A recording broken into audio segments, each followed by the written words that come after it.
ওখানে আমাকে ম্যাজিস্ট্রেট গাড়িতে করে মাহফিলে নিয়ে গেল। যিনি ছিলেন একজন ম্যাজিস্ট্রেট, ভূমি সংক্রান্ত যে বিষয়গুলো এসিল্যান্ড বলা হয়, মানে আমাকে গাড়ির ভেতরেই বলছিলেন, হুজুর এই ওয়াজটা একটু করেন, এদেশে বহু মানুষ আছে নামাজ পড়ে রোজা রাখে হজ করে এসেছে, জমি জায়গা ভাগ করার সময় ছেলেকে সব দিয়ে দিচ্ছে আর মেয়েকে ফাঁকি দিয়ে বলছে তোর জন্য দোয়া করে দেব। কত মানুষ আজ কোরআনে কারিমের ভুল ধরছে। আমার রিমান্ডে নিয়ে যে অফিসারগুলো, কয়েকটা অফিসার আমার সামনেই কোরআনে কারিমের আয়াতের পর্যন্ত ভুল বের করেছে, আল্লাহর এটা ঠিক হয়নি। ওরা মেয়েদের বিষয়গুলো যে জমি জায়গা ভাগ করার এটা বেশি নিয়ে আসে সামনে। ইউসিকুমুল্লাহু ফি আওলাদিকুম লিয-যাকারি মিসলু হাযযিল উনসায়াইন। কোরআনে কারিমে আল্লাহ নির্দেশ দিচ্ছেন, ওসিয়ত করছেন, পৃথিবীর মানুষেরা তোমাদের সম্পদ এক ছেলে যা পাবে দুই মেয়ে তাই পাবে। এ আইন কার? গতকালকে যেখানে মাহফিল ছিল, পরশুদিন নাটোরে, ওখানে আমাকে ম্যাজিস্ট্রেট গাড়িতে করে মাহফিলে নিয়ে গেল। যিনি ছিলেন একজন ম্যাজিস্ট্রেট, ভূমি সংক্রান্ত যে বিষয়গুলো এসিল্যান্ড বলা হয়, মানে আমাকে গাড়ির ভেতরেই বলছিলেন, হুজুর এই ওয়াজটা একটু করেন, এদেশে বহু মানুষ আছে নামাজ পড়ে রোজা রাখে হজ করে এসেছে, জমি জায়গা ভাগ করার সময় ছেলেকে সব দিয়ে দিচ্ছে আর মেয়েকে ফাঁকি দিয়ে বলছে তোর জন্য দোয়া করে দেব।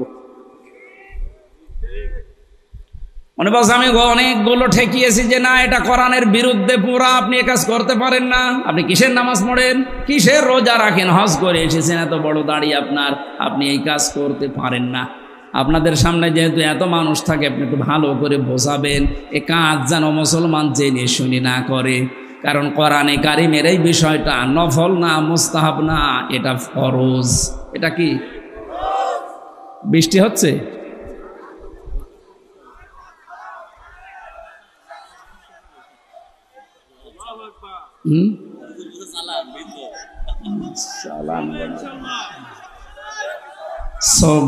সুবহানাল্লাহ আলহামদুলিল্লাহ লা ইলাহা ইল্লাল্লাহ।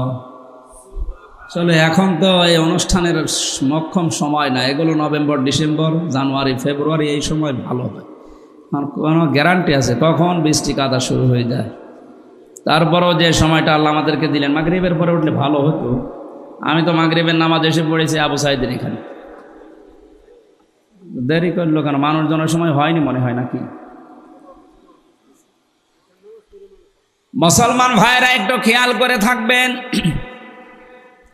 এই মহিলাটা 53 জায়গায় লাল দাগ দেওয়ার পরে 53 জায়গায় ভুল পেতে পেতে উনি প্রত্যেকটির জবাব পেয়ে শেষে বলছে, আমি যেখানে এসে থেমে গেলাম সূরা নিসার 34 নম্বর আয়াতটায়। না, মানুষ জান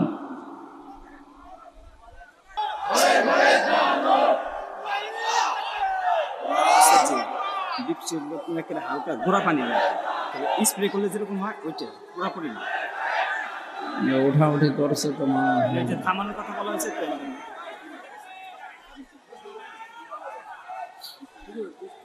কিছু লোক দাঁড়াইছে আর কি, এখন কিন্তু যাওয়ার মতো দেখা যাচ্ছে। সুবহানাল্লাহ আলহামদুলিল্লাহ লা ইলাহা ইল্লাল্লাহ। সুবহানাল্লাহ আলহামদুলিল্লাহ লা ইলাহা।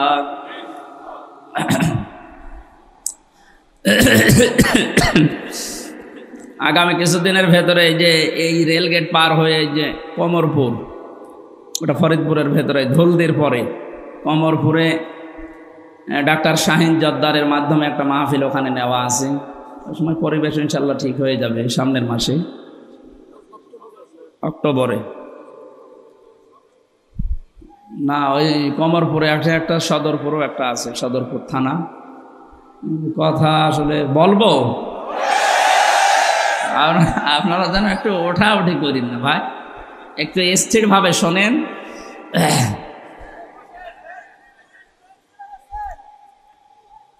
আমার ভাইরা, আমি সব বাদ দিয়ে কোরআনে কারিমের যে আয়াত পড়েছিলাম তাফসিরে যাচ্ছি।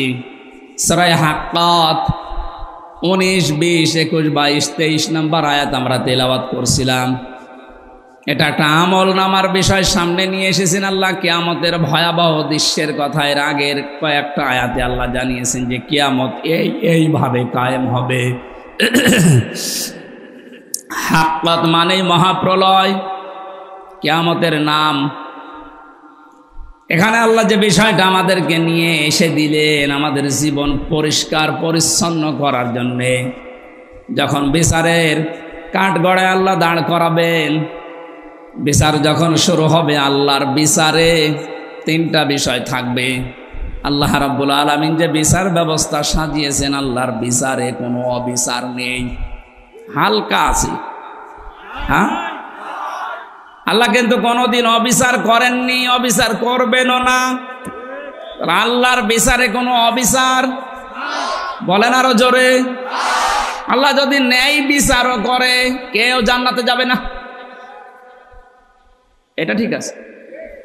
হ্যাঁ ঠিক আছে, হ্যাঁ এটা ঠিক আছে। আল্লাহ যদি সত্যিই ন্যায় বিচার করে, এখানে কেউ আমরা জান্নাতে যেতে পারবো না। আল্লাহ রাব্বুল আলামিন যদি বলেন যা আমি ন্যায় বিচার করলাম, দেখি তুই জান্নাতে কি করে যাস, শুধুমাত্র পানির হিসাবটা দিয়ে যা, ধরা খাওয়া লাগবে। 3 নম্বরে একটা বিচার আছে আল্লাহর দরবারে। ওই যে কাবা শরীফ তাওয়াফ করার সময় মানুষ যে কথাটা ষষ্ঠ চক করে আল্লাহকে বলে, আল্লাহুম্মা ইন্না আলাইয়া হুকুকান ফিমা বাইনি ওয়া বাইনিকা। এ আল্লাহ, তুমি আমার মালিক, আমি তোমার বান্দা, দাস, গোলাম, তোমার ঘরের সামনে এসেছি। মালিক হিসাবে তুমি আমার মতো দাসকে সব দিয়েছো, আমি নেই থেকে আজ হামজা হয়েছি। কথা বলে না কেন? আমি তো উল্লেখ করার মতো কিছু ছিলাম না, সেখান থেকে তুমি আমাকে আজ হামজা বানিয়েছো। কিন্তু তুমি আমার মালিক হিসাবে আমার মতো গোলামের কাছে এই ভিত্ত, চাকর, দাস যাই বলেন আমার কাছে তো তুমি কিছু পাবে। তা আমি তো কিছুই এই 33 বছরে দিতে পারলাম না। একটা জিনিস আমার আজই ময়দানে আছে, যে তুমি আমারে মাফ করে দাও।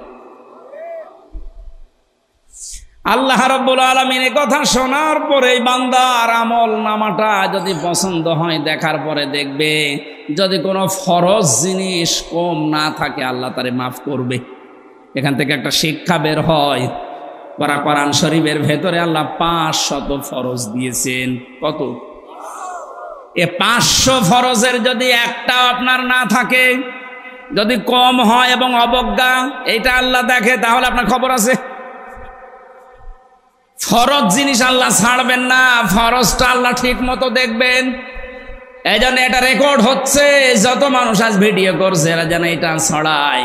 মানুষের জীবনে ফরজ যদি কম হয়, তার খবর আছে। এই যে আমাদের উপরে 5 ওয়াক্ত নামাজ যে ফরজ, এই যে 5 ওয়াক্ত নামাজের ভেতরে আবার ফরজ আছে 13টা। কয়টা? নামাজের বাইরে ভেতরে মিলে ফরজ কয়টা? এ 13টা ফরজের একটা ফরজ যদি আপনার আদায় হয়নি, 12টা আদায় হয়েছে, সওয়াব হবে 11টা। 12টা 5টা কি হবে?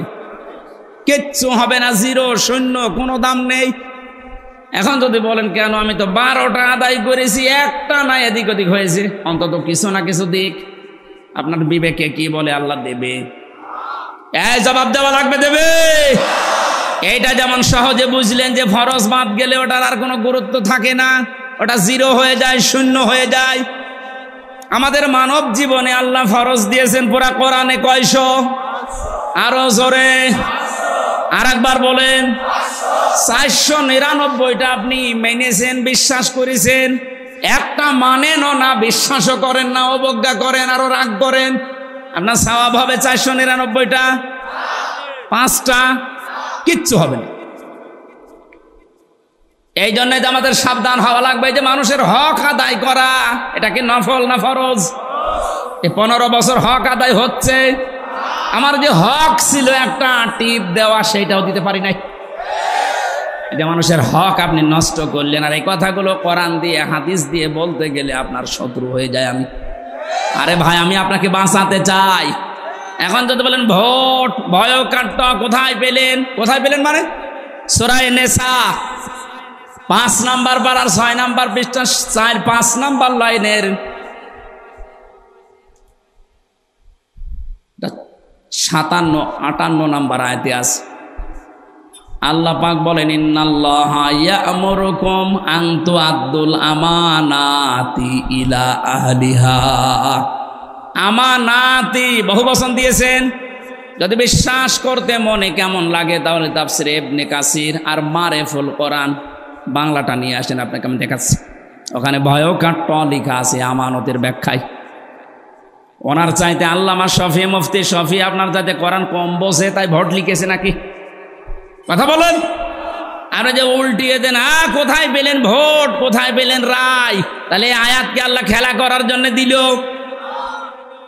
নামাজের প্রথম শিক্ষায় যখন আপনি নিতে পারেন যে 13টা ফরজের 12টা আদায় হলে একটা আদায় না হলে সব শেষ, 0 হবে।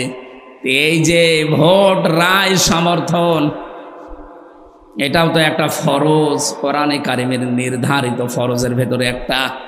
এটা আজ আপনি আদায় না করতে দিয়ে হাজার হাজার লক্ষ লক্ষ মানুষকে আপনি বঞ্চিত করলেন, আপনি কি জবাব দেবেন? আমার তো ভয় হচ্ছে।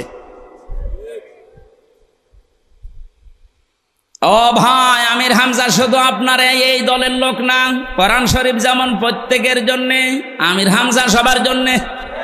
আমার নির্ধারিত কোন দল এই দলের এজেন্ট না, কখনো না। আমি কোরআন প্রচার করতে আসলে আমি সবার, এজন্য বড় মায়া মহব্বত নিয়ে কথা বলছি। রাজবাড়িতে আসার সময় যদি আমি দেখি যে একটা বাচ্চা পানিতে পড়ে ডুবে মারা যাচ্ছে, তাকিয়ে দেখলাম যে এমন মানুষের বাচ্চা যে লোকটা আমার নামে মামলা দিয়েছিল, ওর জন্যে আমি 3 বছর জেল খাটলাম, বলবো ঠিক আছে মরে যায় যাক, দরকারে দোয়া করে দেব, হবে? আমার যদি ন্যূনতম বিবেক থাকে, আমার পোশাক আশাক ভিজে যায় যাক, আমার গায়ে ময়লা লাগে লাগুক, আগে ওই বাচ্চাটাকে বাঁচানো, এটা আমার ইমানের দাবি হবে। শত্রুর ছেলের সাথে যদি আপনি আচরণ করতে পারেন, আপনি তো আমার শত্রু না, আপনাকে আমি জাহান্নাম থেকে বাঁচাতে, জান্নাতের পথ দেখাতে এসেছি। সুতরাং এইরকম মন নিয়ে কথা শোনেন যে আপনি আসলে ভুল পথে আছেন, ভুল করে ফেলেছেন, আপনাকে বাঁচতে হবে। আল্লাহ পাক ফরজ বিষয়গুলো এজন্য আমাদের সামনে দিচ্ছেন যেন ভুল হয়ে না যায়। ভালোভাবে বারবার খেয়াল কর, যেখানে বসে আছেন এইটার আসল ফরজ বা গুরুত্বপূর্ণ জিনিস এই সামিয়ানার খুঁটি। সামিয়ানার খুঁটি না থাকলে এটাকে কেউ প্যান্ডেলই বলবে না, মঞ্চ স্টেজ বলবে। এখানে আরো জিনিস আছে, এই যে ফুলগুলো, লাইট, এই যে ক্যামেরা, এই যে সাউন্ড বক্স, এই যে 4 কাপ, মাইক, এগুলো না থাকলে এটা স্টেজ বলবে না। বলেন না কেন? এটা যেমন সহজে বুঝলেন যে এগুলো না থাকলে এটা স্টেজ, খালি খুঁটি আর সামিয়ানা থাকলেই। আপনার জীবনে আসল ফরজ যেগুলো আল্লাহ কোরআনে দিলেন, কত বললাম? বলেন।